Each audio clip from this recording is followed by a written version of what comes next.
Fair warning, friends. Should you prefer to remain unburdened by foreknowledge of the thrilling adventures of Kratos, Atreus, and yours truly, then turn back now. Spoilers for Ragnarok lie ahead.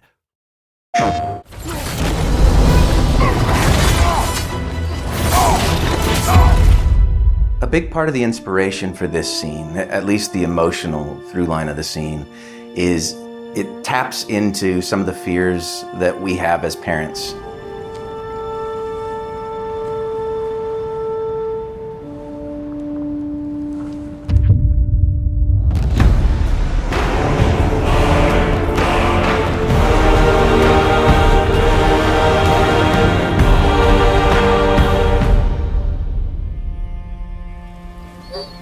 Atreus, the time draws near. You must prepare yourself. For what? He's still eating. He wants to live. He is dying.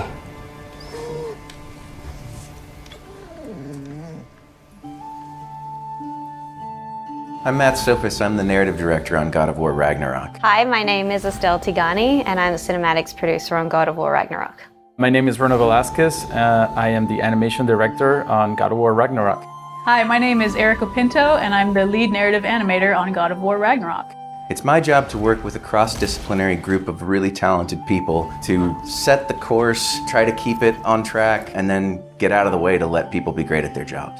The pipeline for a cinematic starts with the script phase. The writers on the narrative team will collaborate together and complete the script for a cinematic, and it will get reviewed by our game director, Eric Williams, before getting passed over to the cinematics team. My job on the cinematics team is to help guide the cinematics through the pipeline, track tasks, make sure everything is on schedule and on time. I work very closely with many departments, including our visual arts service group and our cinematic arts group, and we work closely with them to develop the staging, the previs of our cinematics, and we go to the mocap shoots. My role in God of War Ragnarok was to oversee all the animation direction across the entirety of the game. It was definitely a big challenge because this is one of the most ambitious games that we were done at the studio for sure.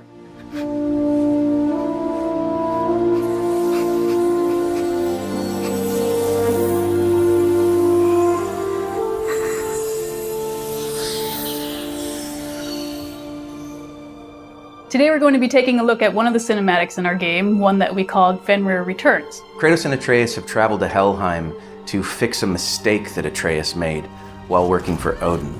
He ended up freeing Garm, the Hound of Hell. It led to a massive fight, and they ended up having to put Garm down. But they didn't do it in the conventional way that you'd expect from God of War. They didn't just kill Garm. Atreus ended up using a soul that was trapped in his knife. Please work, please work, please work! I'm sorry!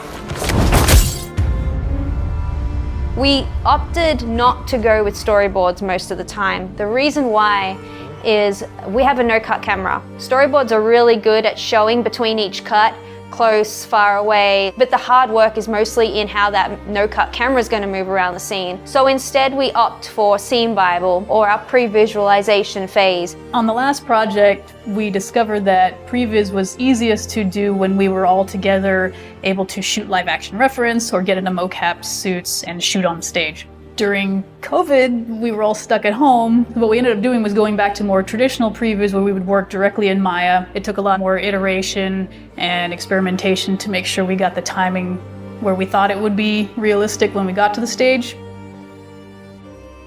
One of the big moments in this scene is to see what happens to Garm, and we encounter him inside this cave. And the way that it's been set up, the lighting, the mood, the way that the camera is kind of creeping behind Atreus as he's creeping up on Fenrir is meant to communicate this sense of uneasiness and uncertainty about how this is going to go. You're okay.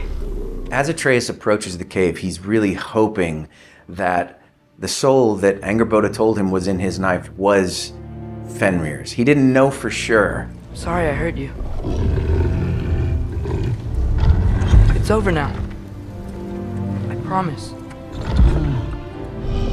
So the biggest challenge for this scene was to really get the sense of that change of personality. So at first, you just finish this giant battle against Garm, and you're not quite sure if it's still a threat.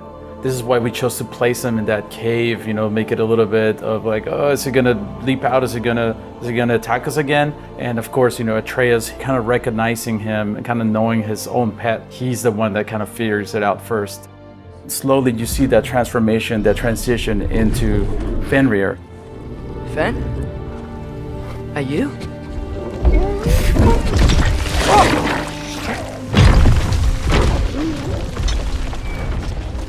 Some of the aspects we really wanted to get right with the scene was selling that tension leading into kind of this relief and joy, seeing that Atreus's gamble paid off.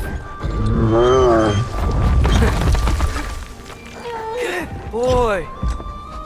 So to bring Fenrir to life, there was a lot of research that went into it. Starting all the way back in 2018, we paid a visit to the Wolf Connection, which is a place where you can interact directly with actual wolves.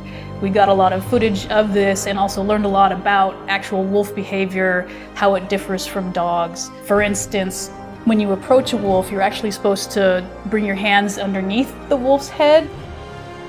Because Fenrir was more like a pet, we ended up not actually doing the underhanded approach. Yeah. I missed you too. Didn't know if that would work.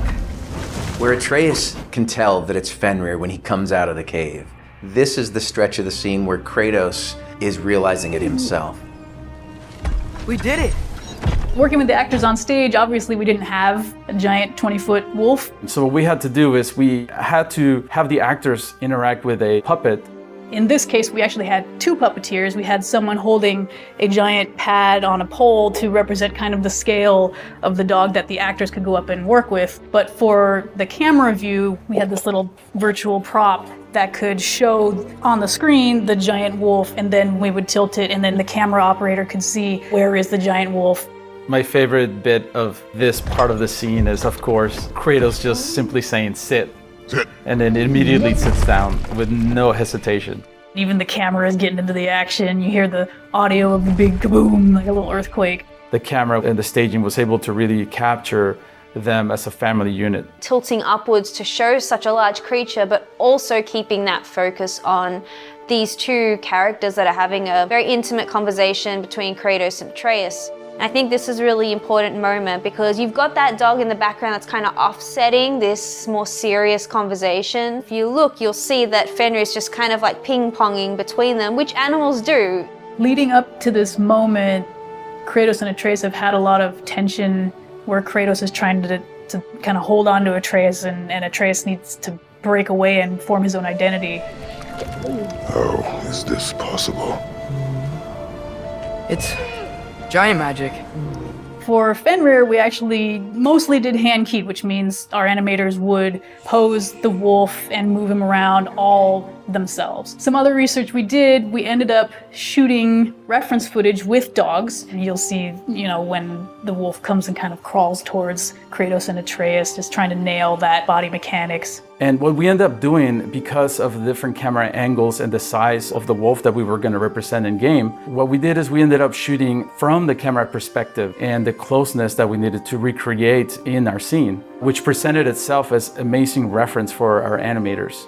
For me, the most exciting part was once we got the wolf data in and we started to hand key Fenrir a little bit more and you start to see his personality come forward and come to life. To me, that was a true joy.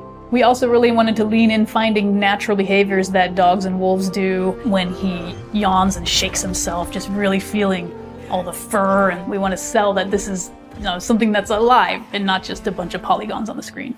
I think the most exciting thing about bringing this scene to life was just watching it go from this very rudimentary scene of just two guys sliding around in a horribly animated puppet wolf to something that feels believable, and you're just like, oh, Fenrir's such a good boy and he gets all the pets. I've been learning things. In Asgard. This has nothing to do with that. More secrets. No. A promise. Knowing that someone's trusting me to keep. Like you kept your promise to Mom? From a narrative perspective, what we wanted to achieve with this scene is to demonstrate the developing relationship between Kratos and Atreus and their building of trust towards each other. Atreus is growing up and learning to become independent and make amends when he makes mistakes. It's this wonderful little moment where Kratos realizes maybe that he doesn't have to worry so much anymore. See what I can do when you trust me?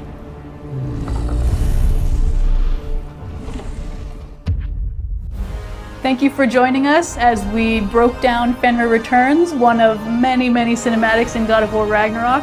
And big thanks to everyone. There are hundreds of people who come together to make one of these possible.